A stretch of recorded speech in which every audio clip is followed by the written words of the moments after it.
حرم خاموشی سے اپنے ہم شکل لڑکی کو دیکھ رہی تھی، جسے دیکھ کے اسے نہ جانے کیوں خوف آ رہا تھا، لیکن بہرام حرم سے اتنی محبت تو ہرگز نہیں کرتا ہوگا کہ وہ اپنی حرم کو اس کی خوشبو سے پہچان لے۔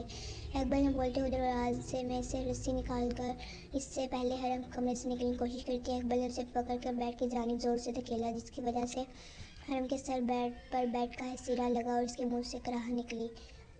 کیا کر رہی ہو تم؟ میرے ساتھ دیکھو، مجھے چھوڑ دو، یہاں سے جانے دو۔ اگر بہرام کو معلوم ہو گیا کہ تم زندہ ہو اور تم نے میرے ساتھ اس طرح کا سلوک کیا ہے تو وہ تمہیں بخشے گی نہیں۔ اقبال رسی سے حرم کے ہاتھ کمر کے پیچھے باندھنے لگی تو حرم اس کو اس کے قبل کے تائید سے آگاہ کرتی ہوئی بولنے لگی، کون بتائے گا یہ بات بہرام کو کہ اس کے پاس حرم موجود نہیں بلکہ اقبال موجود ہے؟ اقبال غصے میں حرم کا منہ جبڑے سے پکڑتی ہوئی اس سے پوچھنے لگی، بہت مزے کر لیے تم نے بہرام کے ساتھ، اس کے بستر پر سمجھ لو آج کے دن سے تمہارے برے دن آغاز ہو جاتا ہے اور میری رنگین راتوں کا۔ اقبال حرم کے منہ پر بڑا سا ٹیپ لگاتی ہوئی بولی۔ حرم کے بیڈ سے اٹھنے پر اقبال نے اسے دوبارہ بیڈ پر دھکا دیا اور حرم کے ہاتھ سے اس کی ڈائمنڈ کی رنگ اتار کر پہنتی ہوئی دوبارہ اس سے بولی، اگر تم نے اس کمرے سے باہر نکلنے کی کوشش کی تو یاد رکھنا، باہر جو موجود ہے، جسے نے 2 دن سے کھانے کے لیے کچھ بھی نہیں دیا ہے، اس کمرے سے باہر نکلنے کی صورت میں وہ تمہاری بوٹی بوٹی نوچ ڈالے گا اور تمہیں یہاں بچانے والا کوئی نہیں ہوگا۔ اقبال حرم کو وان کرتی ہوئی حرم کو بیڈ پر روتا ہوا چھوڑ کر باہر نکل گئی۔ اس نے حرم کے لیے آگے سوچ رکھا تھا کہ اس سے کیا کرنا ہے، مگر پہلے ایک مرتبہ وہ حرم کے روپ میں بہرام کے پاس اس کے فلیٹ میں پہنچنا چاہتی تھی۔ وقتی طور پر اس نے اپنے موبائل کا نمبر بند کر دیا تھا اور سارے ملازموں کو بھی فارغ کر دیا تھا، کیونکہ وہ بہرام کو کسی بھی قسم کے شک میں مبتلا نہیں کرنا چاہتی تھی۔ ایک دم سے اس کے ہاتھ میں حرم کا موبائل بجنے لگا، جسے بیزاری سے دیکھنے کی لگی۔ جی فرمائیے، بغیر سلام کے وہ کال ریسیو کرتی ہوئی نصیر چچا سے بولی، بیٹا میں آؤٹ ہوں، چچا پریشان ہو رہے ہیں، آخر تم کہاں چلی گئی ہو گھر سے؟ واپس گھر آنے کے بعد جب ان دونوں کو گھر خالی ملا تو شوہر کے کہنے پر نصیر چچی نے حرم کے موبائل پر کام لائی تھی، میں کہاں جا سکتی ہوں بہرام کے گھر کے علاوہ؟ بلا مزہ میں ہی آپ دونوں پریشان ہو رہے تھے بہرام، بہرحال اب آپ کو بتا دیا ہے تو دوبارہ کال ملا کر مجھے یا بہرام کو ڈسٹرب مت کیجیے گا۔ اقبال بیزار لہجے میں بولتی ہوئی خود ہی نصیر چچی کی کال کاٹ چکی تھی۔ حرم کا موبائل اس کے بیگ میں ڈالتی ہوئی دوپٹے کی اچھی طرح خود سے کور کر کے وہ بہرام کے فلیٹ میں جانے کے لیے اپنے فٹ سے نکلی گئی۔ ڈرائیونگ کے دوران سامنے ہٹ میں پولیس کی وین دیکھ کر بہرام سمجھ چکا تھا کہ یہاں کوئی واردات ہوئی تھی، لیکن اس وقت اسے اس بات سے غرض نہیں تھی، کیونکہ پولیس مجرم کو ہتھکڑی لگا کر پولیس وین میں بٹھا رہی تھی۔ یہ وہاں کا ایریا تھا جہاں اقبال رہتی تھی، جس کا ایڈریس اسے بھائی صاحب سے ملا تھا۔ اسی ہٹ کے 4 گھر چھوڑ کر اقبال کا ہٹ تھا۔ بہرام نے مطلوبہ ہٹ کے سامنے گاڑی روکی، مگر دروازے پر بڑا سا تالا لگا ہوا تھا۔ اچھا ہی تھا کہ اقبال اس وقت گھر پر موجود نہیں تھی۔ بہرام اس کے ہٹ کی اقبال کی غیر موجودگی میں تلاشی لینے کا ارادہ رکھتا تھا، اس کے لیے باؤنڈری والا پھلانگ کر ہٹ کے اندر داخل ہو گیا۔ جیسے ہی بہرام مین ڈور کا دروازہ کھولتے اسے دروازے کی سائڈ میں ہوا، ویسے ہی جو باہر لان کی طرف نکل کر بھاگا۔ اس سے پہلے جو گراتا ہوا بہرام کی طرف لپکا، بہرام نے پھرتی سے ہٹ میں داخل ہو کر اندر سے دروازہ بند کر لیا۔ نفسیاتی عورت نے کتا بھی اپنی جیسا نفسیاتی پالا ہے، بہرام بڑبڑاتا ہوا بولا۔ جو کے گھراہٹ کی آواز پر وہ دروازہ کھلنے سے پہلے ہی محتاط ہو چکا تھا کہ اندر کوئی موجود ہے، لیکن اس وقت بھی ہٹ کے اندر داخل ہو کر اسے محسوس ہو رہا تھا جیسے کہ کوئی اور بھی سیٹ پر موجود ہے۔ بہرام ایک ایک کر کے تمام کمروں کے دروازے کھولنے لگا۔ بند کمروں کا دروازہ کھول کر جیسے اس نے کمرے کی لائٹ آن کی تو اس کی نگاہ سامنے بیڈ پر گئی۔ بہرام سے ایک پل کے لیے اسے دیکھ کے جو چونکا، نہ صرف اس کے منہ پر ٹیپ لگا کر اس کی آواز کو بند کیا گیا تھا بلکہ دونوں ہاتھوں کو بھی پیچھے رسی سے باندھ لیا تھا۔ یہ کام لازمی گھر میں گھسنے والے ان ڈکیتوں کا ہو سکتا تھا جن کو تھوڑی دیر پہلے پولیس گرفتار کر کے لے جا رہی تھی۔ کیا ہوا؟ مجھے یہاں اپنے سامنے دیکھ کر خوشی اور حیرانگی ہو رہی ہے؟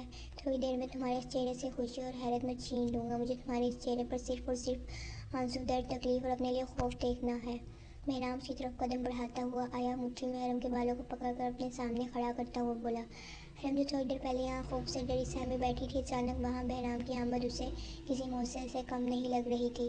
اسے دیکھ کر حرم حیران ہوئی تھی، بلکہ دل ہی دل میں شکر ادا کرتی ہوئی وہ خوش بھی تھی، مگر جب اس نے بہرام کے سرد رویے کو دیکھا اور اپنے بالوں میں اٹھتی ہوئی تکلیف محسوس کی تو نفی میں سر ہلانے لگی۔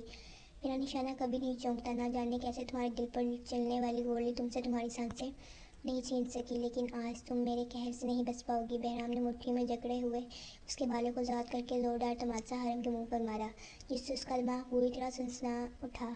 وہ چکرا کر نیچے فرش پر جا گری۔ بہرام اسے اقبال کے گھر میں اس کے کپڑوں میں اسے اقبال سمجھ رہا تھا۔ حرم چاہ کر بھی منہ بند ہونے کی وجہ سے اسے بتا نہیں پائی کہ وہ اقبال نہیں حرم ہے۔